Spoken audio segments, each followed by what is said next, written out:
Почитувам колега Бочварски, вака сега, прв буџет е ова каде што, односно втор, каде што не говориме за вашето златно правило. Вие цело време викавте златно правило, помалку дефицит, повеќе капитални инвестиции и секој декември се знае дека имавме распределби на средства, затоа што вашата реализација е во 2023 како министер на Министерството за транспорт и врски беше 21%.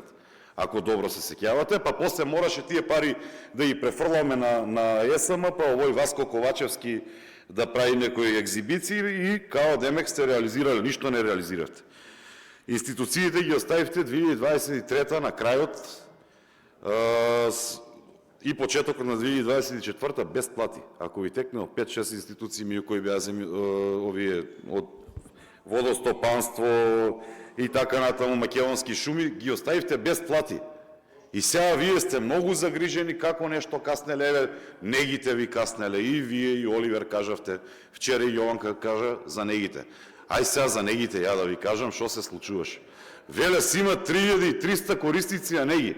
Секој 15-ти човек користи нега. Зошто? Затоа што вашите директори и вашите доктори од комисиите кои што дозволуваа неги, штанца решенија за соодветен надоместок, да си земат сите, а оние кои што треба да не земат.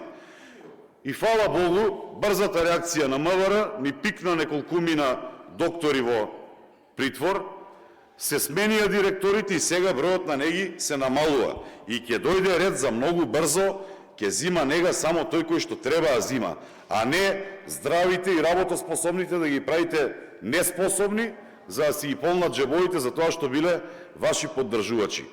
Истиот тој принцип на работа го имаше и Оливер Спасовски, кога полицајците од Велес ги праќаше во Штип, во Свети Николе, во подрачја каде што немаат врска со СВР Велес.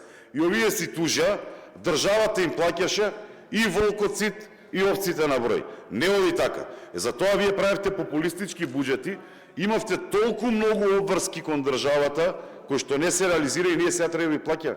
Ние треба 2 милиарди и 200 милиони евра година само пари да вратиме за тоа што сте ги зеле, а на Мегдан не видовме ништо. Ние ги враќаме тие пари за тоа што, ете ви ги кажав примерите, зимале нега луѓе кои што не требале да зимаат.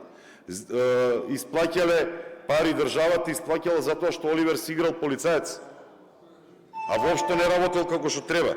Нема многу време, ете, нека биде ова само една почетна точка на разговори на делови, па ќе видиме понатаму како ќе се движи.